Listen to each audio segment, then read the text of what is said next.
Architect's material list. How to make it work and empower the user of it so that he gets a free material list whenever he draws a model. Time wise, there might be a few little extra things you got to do to make it work and be correct and accurate, but very little it's actually capable. I've tended to step around using it because I thought it was no good, and that was my mistake. I've realised that the material list is quite capable, quite flexible, quite usable. It seems to come in a very basic format from the default settings, but I think that's because they have to do it that way. They couldn't possibly come up with a default plan for every type of construction that's built all around the world. It just wouldn't be practical for Chief Architect to do. So we need to modify it ourselves a bit, and that takes some time, but it's time well spent. You might spend a couple of days setting it up. I don't truly know the time frame that it'd take to set up a default plan,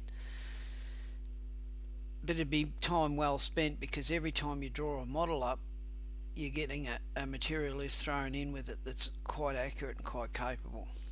Alright, so I'll give you some examples of steps you've got to go through to get it working. You've got to get your defaults in place, and it all evolves around that.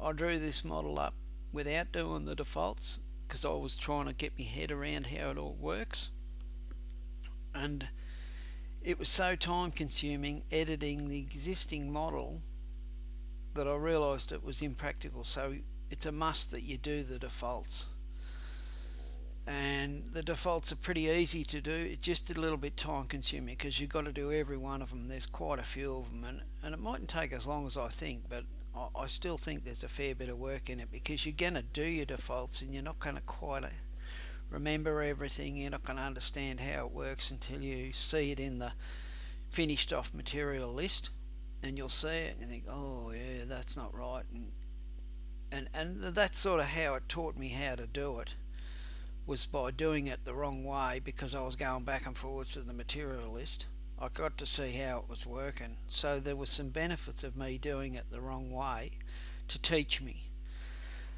But now in the future, if I'm going to use it, I'll have to make damn sure I've got the defaults in order, and that's what applies to anyone that's going to do it. So I'll open up a default and just give you an example.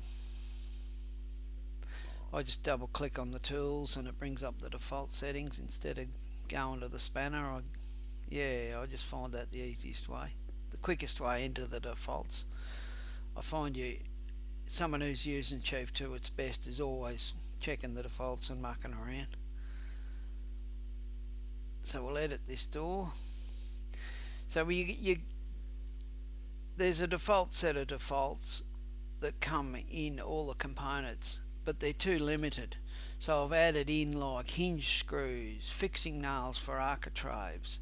But let's say I was working in a steel frame environment, they'd be screws for the fixing of the architraves, whatever's required.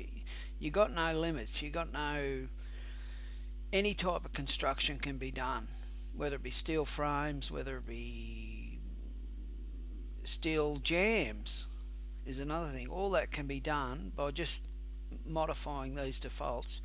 You can do any style of construction within here, and you'd go through and set up these defaults as to how you want them. And actually here's an example of the total hinges, so we'll look at the formula for that, and you'll find I've got rounding set. When this is in its default position, it'll have a 2 in there, and actually it's not trying to pick a unit there because it knows it doesn't have one, and I think that was a bad example actually. So there's 12. Right. I made a mess of that. Let's put that back to round it off to 0. There shouldn't be 12 hinges in there for one door. Have we got 12 hinges? Total hinges times 6. So that should be total hinges times 2. I don't know what happened there. I've never looked at the hinges. Ah, right. Total hinges. See, I must have had some information in there and messed it up. So there's actually 2 hinges. Oh, hinge screws, that's why. Well, it's good to see me stuffing it up because it'll teach you. You've got to make sure you've got the right one selected. So hinges, so there'd be 3, 6, 12. Total hinges by 1, 2. So now we're going to get, is that right? 24, 3, 3, 6. No, we want 12. So total hinges times 3, is it? 6. Ah, oh, yes, silly bugger, I'll stuff that up, put that back. You can reset things to their default settings, and that's not even it. Come in here and we'll find the hinges. Where are the hinges? I made a mess of that.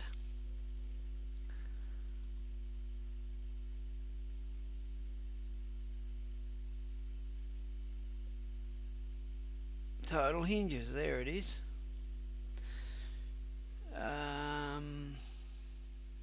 So there's, to each hinge there's 6 screws. So if I put 6 in there, we should be right, because there should be 2 hinges times 6. What do we get? Yeah, that's right. So it was correct. I forgot that it was screws, and I assumed we were talking about the hinges. So I stuffed that up and got it back on track. But that's how it works. That's how you get in there and modify the formulas. You can put plus. You can put different things in there. So there's height plus width times 16 divided by 1000 to give you a box of 1000 screws, 1000 nails for fixing the architraves on throughout the house. And it won't just add a box to every door. It'll work out how many boxes for all the doors. So there might be one box that does 20 doors, sort of thing. I hope that makes sense. So that's what you got to do there. All these are editable and changeable. You can add in your own. When you add one in,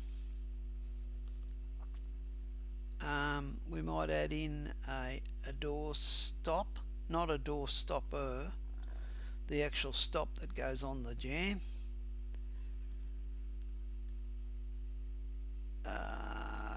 We'll put it in the category of doors. You have categories within the material list, and that's all them there. And you can't edit them, and I sometimes think it might be handy to be able to do that. We'll put a size. We'll just say it's a 5.4 length of material. So we work in metres here because I'm in Australia. But you just convert it to imperial if you're doing an imperial job by 35 by 1, 2. And I should have put millimetres in there. And we'll come back here and stick some millimetres in there, so that it makes sense in the material list. And description, we'll call it doorstop. O-R-S-T-O-P. Doorstop. And I got that wrong. Rightio. So we've got one length at 5.4 metres long, 35 by 12 mil, and that'll all show up in the material list. So that's how you start adding things in. And it also enables you to delete out things that Chief might have put in there, like you might want to set up a steel door frame. So you'd remove Chief's jamb and add in, I've actually already done it on this one, you'd add in a metal jamb. so that your material list looks correct for your type of construction. Alright, so I'll get out of there. Now there's lots of areas that you put these defaults in. There's all your doors, windows, and the sort of things that you might be adding in. Let's say you're doing the defaults on windows, you might want to add in window flashings or masonite packing for packing the window into place when you fix it to the stud, or anything that you might want to put in that's not showing up in the default setup. So you go through and get all that in, so that once you finish drawing your house, you've got a beautiful material list. There's a whole lot of areas. Roofs have defaults, door trim tools, which is your corner boards and things like that, they have defaults. You set them up in the way that you want them. I'm not going to go through and do all that because I'll be here for hours. Rooms, they have their defaults sort of hidden away a little bit. So you come in here, you got your room types, and you'd go through and do all the defaults in those, how they would work. Like bathrooms, you might want tile adhesive, or I don't know, waterproof membranning. I tend to use the shower to get the waterproof membranning to show up. But you've got flexibility of doing it all different ways. If you want to do your whole floor with a waterproof membrane, you might do it from within here. You go in here and you change all your defaults. Once again, you got components, and you just edit all these to make them work the way you want them to. You'll see I've got framing, a carpenter lock-up, carpenter framing, carpenter fix-out. All those things are thrown in to get the material list to start calculating in the correct manner that you would build your house. So there's all that. I don't think I have to touch on any more on that, because everything's just about you going through the system and setting it up the correct way. So you've got all your defaults in place. There's a few other little things. One thing I've got here is an architectural block that I pulled from the library. That's actually a symbol that I've got sitting in the library ready to go. And what I do with that is I use it for drawing power supply, NBN conduits, power, stormwater, sewer, water, all those. And I'll show you what they look like. I actually place them in the model so that you don't miss them, and you get in everything that you need, because you can see the fixtures, so you just draw them in. So here we are. Here's the blue water line. That there's an edge of a concrete or something, just ignore that. Stormwater pipes running out and around the house, coming from the downpipes.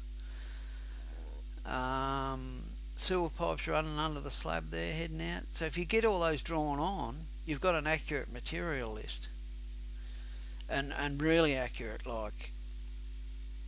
And the accuracy's controlled by you. You can put as much detail as you want in. You could get it to calculate lengths of pipes on all those conduits and pipes. I haven't. I've just done it as a lineal metre. But it's up to you what you want. Like if your plumber just wants lineal meters, that's the way to go. But if you were supplying all these materials, you might want it really accurate, and you can do it. There's nothing to stop you from getting it as accurate as you really like. See, some of the country regions, the builder might supply everything, and then the tradies just show up and build the house, and the plumber shows up and whacks the power points in, and it's all been supplied by the builder sometimes, and often it's not nowadays, I don't think, but that was a bit of a common way of doing things. But the accuracy is controlled by you, the operator, and it can be as accurate as you want. Alright. So we've talked about, there's a little bit more to talk about here. We've got an expansion joint there. We've got brickwork lintels, and they're actually moulding lines drawn up with angles on them, or T-bar on this one, so that you place them in the model, and then you're going to get an accurate material list of all your brickwork lintels. And they're going to show up in the material list. This expansion joint, here's one in the model here. I'll come in here and show you this.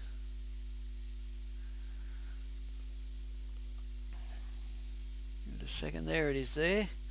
And that calculates a list of things too. It calculates the Sikaflex that would be used to seal up the gap, the foam that's used to go into to fill the gap, the expansion joint ties, so all that's getting calculated to the material list. So as I keep saying, accuracy is no longer an issue. You can get as much information in there as you want to spend the time doing, and the time is spent by your first setup, and maybe a little bit of time when you're doing the drawing of the model, but it's not too bad. Yeah, so we've got all that.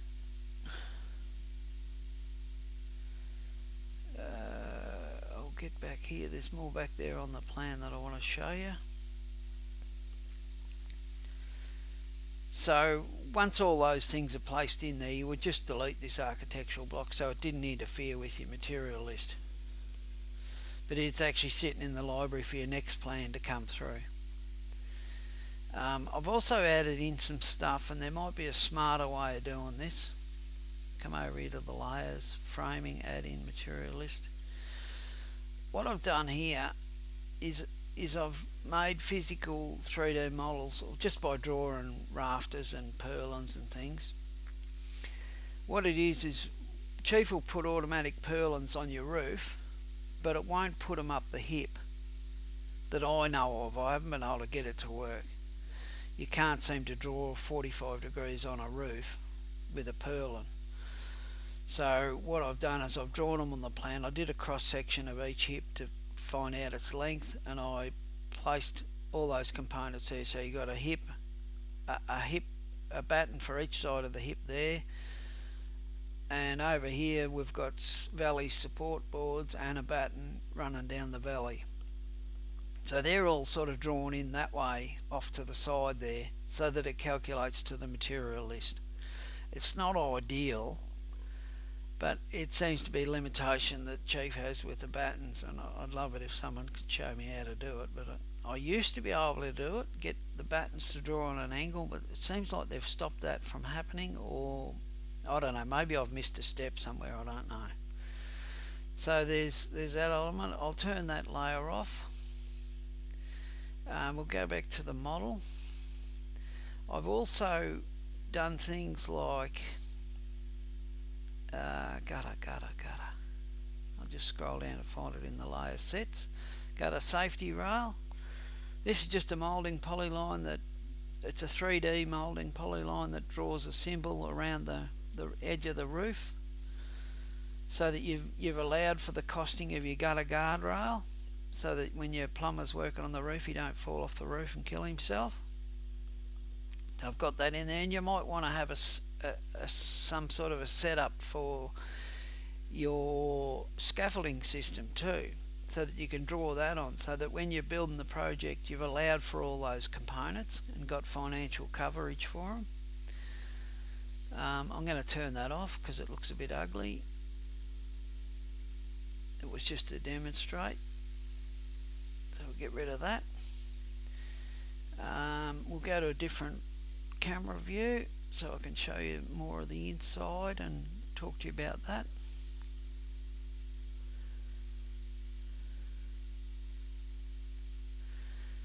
Now, you'll notice I've got everything in there, from downlights, power points, light switches. Something weird going on there.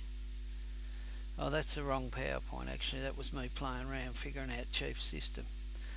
But there's one of my PowerPoints there. There's another one. So I've got everything in there. Got all the PowerPoints, light switches, garage door openers, appliances. You've got to add everything in, otherwise you're not going to cover in your material list, and it's not going to have everything required. So you've got toilet, toilet roll holder, wash basin if you want one in the toilet. I haven't put a laundry trough in. There you go. I've been a bit lazy. I've missed that one. I've got to get to that. Your bathroom, and there's your shower screen there. And all these Every element of Chief can have components added to it, and I've added a component to this tile waterproofing, so that there's an allowance for the waterproofing for the tiling been allowed for. I think I worked on 10 square metres. There's multiple ways you might put that waterproofing in, but that's just the way I chose. Your robe shelves, you've got everything in there. Your heating, your hot water services, you've got to have everything in there to get it to be correct in your material list. And it's really good communication for your client. Like, it's really helpful. Your client will love you for doing it, I actually think. You sit down and walk them through the model, even at quoting stage, and they'll say, oh, when can you start? It's sort of like that, because you've drawn up a 3D model. They get excited when they see the pictures of it, and they think, oh, shit. Because they went to another builder that just scratched them out a quote on a piece of paper. And it means, it sort of tells them nothing, because secretly they're not going to tell you, but they don't understand the architectural drawings, the working drawings. So they're going to sign a contract hoping that everything's going to be alright. And one thing I've learned in life is hope doesn't cut it. Knowledge does. And this is free knowledge. Well, it's not free, you've got to do some work to get it, but it's knowledge that empowers you. One, you draw them a model so the client gets to see it and they get excited and can't wait to start building. You get a material list that's useful. You get a smooth running project because you're building the house. Once it gets started, the client doesn't come to you and say, oh, I didn't know the island bar was going to be there in the kitchen. Shit, I didn't know that's what it was going to look like. From the drawings, they couldn't see that. They couldn't envision it. Whereas with the 3D model, they can envision it. And they're way more smarter and empowered. And you're empowered because they're not coming back to you and, shit, you built this crappy house for me and it doesn't suit me. Because I didn't understand the drawings and I was too scared to tell you. So that's the benefits of it. Anyway, I'm not going to rant on about that. I'll get back to the material list. So we might get rid of that camera for a minute. So we're going to open up a material list. So what I've done is I've just opened up a brand new one, and this won't show up in the project browser as yet. I've actually got two in the project browser.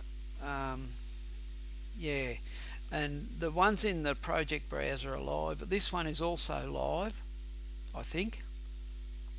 But it's not saved to the project browser, so when I close it, it'll just disappear.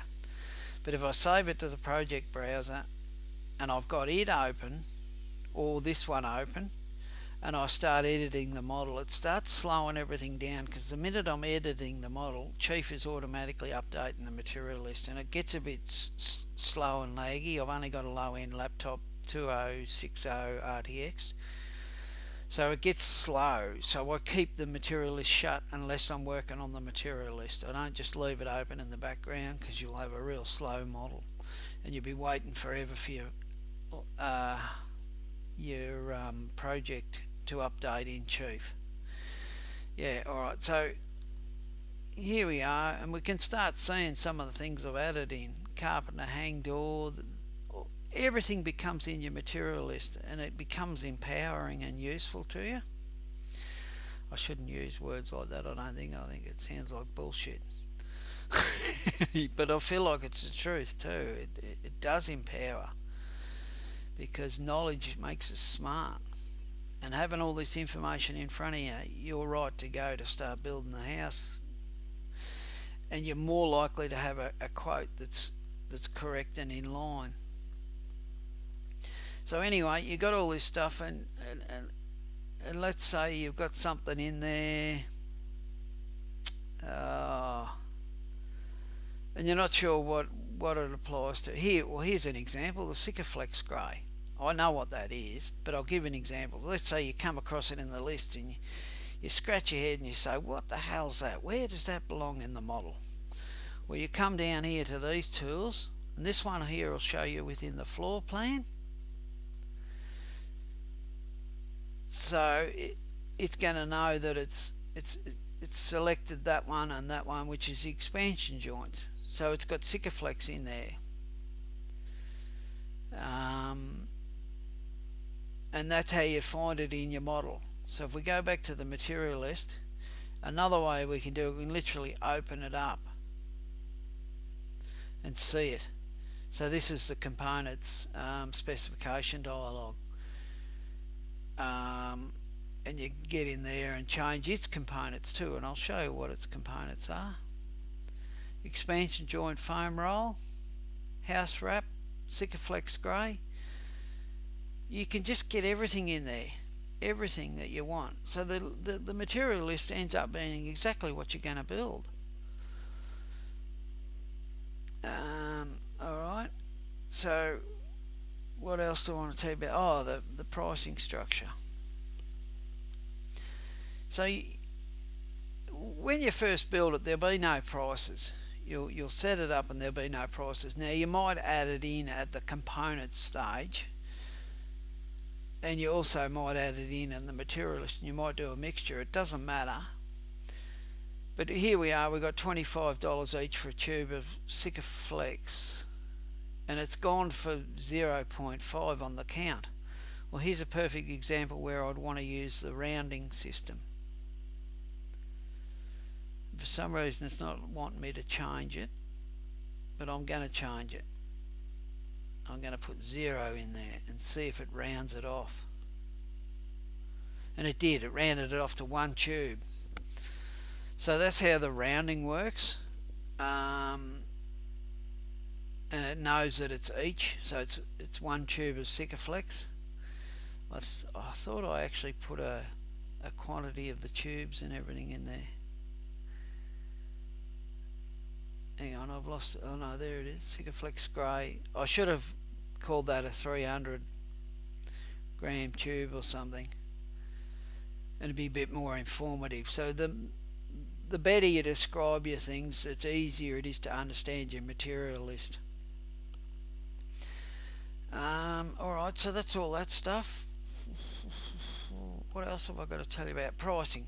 Master list. You've got a master list, and we might work with this Sikaflex and see what section it's in, so I know how to find it. So it's in siding. Alright, so you've drawn your model up and you've done all your defaults, but you didn't put any pricing in, or you did put pricing in. It doesn't matter. And then you've got over here to the material list. You've generated the material list, and either you want to add all the pricing in or just update some of the prices. So here's that Sikaflex. Let's make it $28 a tube. Actually, yeah, we'll make it $28 a tube, because the master list will be showing $25 a list now, $25 an item now. So we'll change that to 28, because that's now the true cost of a tube of Sikaflex. So we've updated the price there, and that's only in the material list and not in the master list, and it wouldn't carry through to your new jobs. It'd only cover for this one tube of Sikaflex. So if we come across to the master list, we've got to have this line selected. We might even open up the master list actually, and I'll show you how it's. So it was under siding. There it is. Where's that Sikaflex? Oh, sure it was under siding.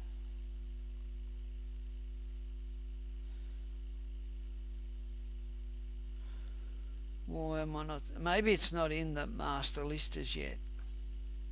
No, I don't think it's in there. Oh well, what we'll do is we'll go up and down with the price, it won't matter. So we'll go back here. So we're going to update that to the master list.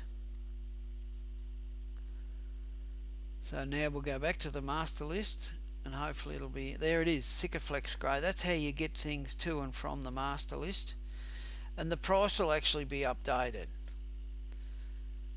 But let's say we got the price wrong and it was actually truly meant to be $25. So we've now changed it within the master list, and we'll go back to the material list. It gets a bit confusing, and this has got the wrong price on it. So now we'll update it from the master list, and it's now put it back to $25.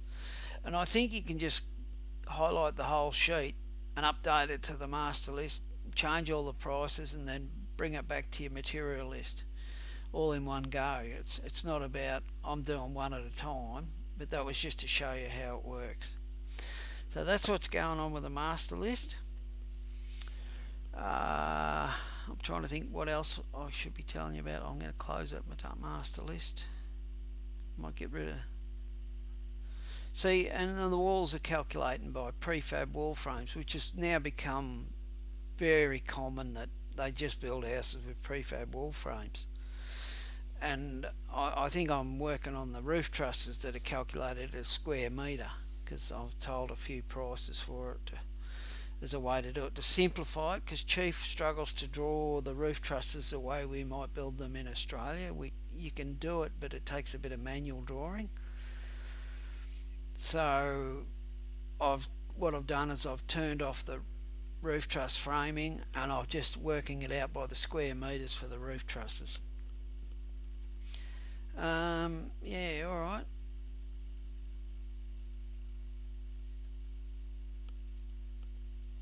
Pretty much there's nothing you can't put in this material list.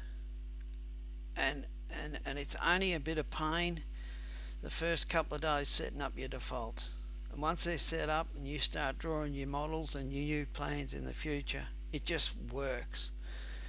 And you'll have an accurate material list from that moment on in your construction life.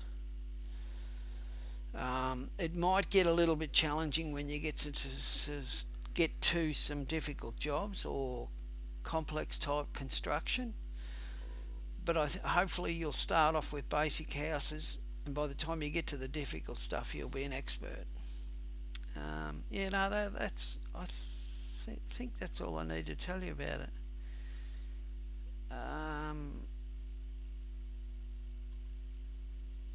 Yeah, there's other places that you might add in some stuff. So I might just cover this just in case I didn't mention it. You got your walls, you got your wall types, and you can define them, and you can add stuff in here. We've got linear nails, calculating probably to a square metre, and you modify the formula within the material list so that it gives you the count of nails to a square metre. Painting, that's all done square metre, and there's 0 layers, and they're also got a transparent material on them so you can't see them. So that's an area, and then there's another area inside your rooms, and I mentioned that the rooms need the components done. Room types, let's go into here. There's another area here that you can, under the structure tab, that you can add in 0 layers to get more information going into your model that's going to transfer across to the material list. So you could come in here, we'll pick this one. So you've got your carpet, and you might want to add in your underlay for your carpet, or the carpet layers labour to lay the carpet or something. You can just add in 0 layers to get those things working. Yeah, so I'll be honest with you, I don't think there's a limit as to what information you can start adding to your model. I'm going to stop there. I reckon I've got it covered. I don't think I've forgotten anything. I might just pause it and have a little small thing that I wanted to say. I'd be happy to help somebody set it up if they wanted the service, to get it working for them. I'm pretty good at Chief Architect modelling too, to get the model to look exactly like you'd want it to. So if somebody needs help with setting up the material list, and even just general help modelling, help with that too, I'd come up with some sort of a fee structure or something, but